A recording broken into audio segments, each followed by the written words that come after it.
Chewa wale laba medoko mega kanyo che koe o yeweja nipo bumechila keda kokolo kuku chanyo uwe na kwa mera ko ya dadu ya le doko mumula bo mega kponu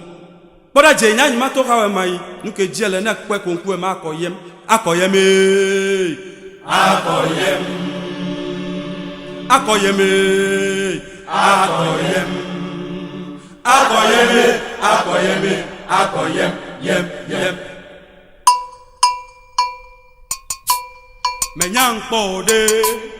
Menyangpo tai Enyame menywa Menyangpo tai Boda o mewe danyo Menyangpo tai Ilabiata nyese Menyangpo tai Menyangpo de Menyangpo tai Boda o mewe danyo Menyangpo tai Enyame menywa Menyangpo tai Ilabiata nyese Menyangtalele Bometila gegeme numanyala Ide mochri na la koha weweda Abena nole munoni Mekwenyu Menyangpo de Menyangpo tai Enyame menywa Menyangpo tai Boda ome weda unyo Menyangpo tai Ilabiata nyese Menyangtalele Bometila gegeme numanyala Ide mochri na la koha weweda Abena nole munoi Mekwenyu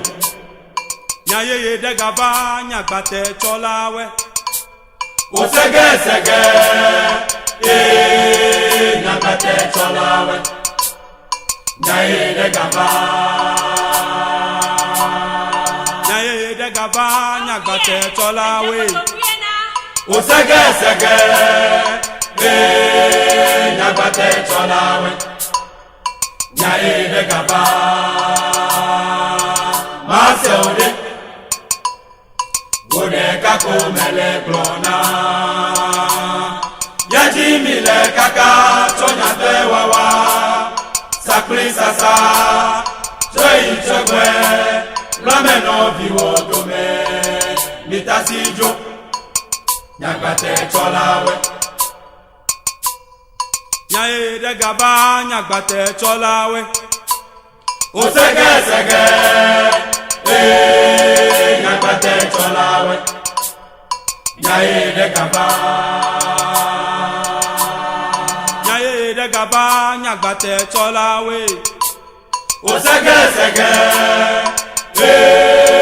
Nyagbate cholawe Nyaye de gaba Maseode Bode kako mele glona Yaji mile kaka chonya dwe wawa Sakri sasa Choi chegwe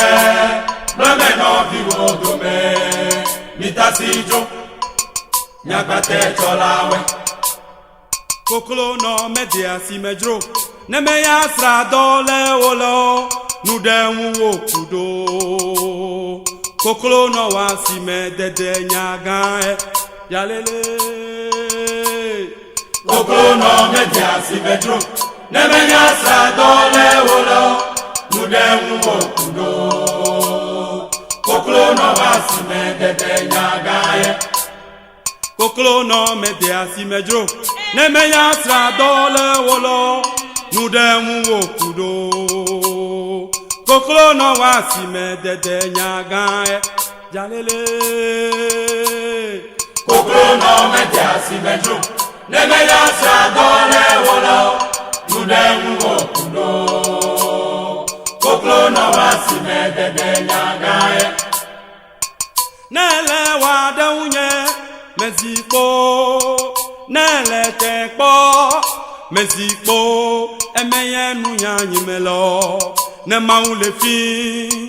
Beke gba nyigba kojo Afolanya Jalele Nele wada unye Mezipo Nele tekpo Mezipo Meye nunyanyi melo Ne maule fi Beke gba nyigba kojo Afolanya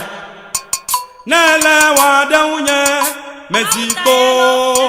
nele tepo meziko emeyenu ya yemelo ne maule fi gbeke gba yin gba afojo afolanya nele wadunye meziko nele tepo meziko emeyenu ya yemelo ne maule fi gbeke gba yin gba afojo afolanya ambe mama metie ya na me wonu obe ya bia ino febe ya tepeja ege meto bona dabao ya tepe ege meto bona dabao ya tepe ambe mama metie ya na me wonu obe ya bia ino febe ya tepeja ambe mama metie ya na me wonu obe ya bia ino febe ya tepeja ege meto bona dabao nyatepe ege meto bona dabao nyatepe ame mama meche ya na me wono be ya bia ino sebe nyatepe ja nele no penwi no fevo ne no ameyo agbe adahun me ono edalo yata obe agbe dahun nunya la fe nya e bo mechi la fe baba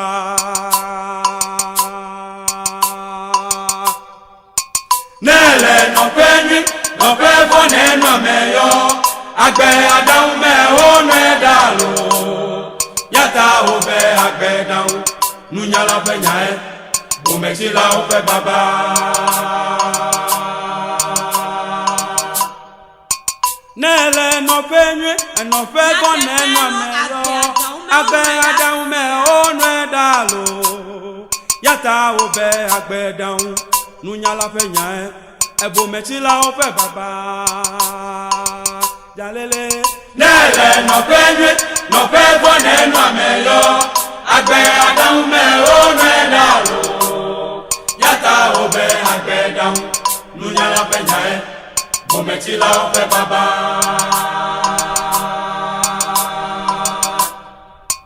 enede me ya bele wano neme wa kontanide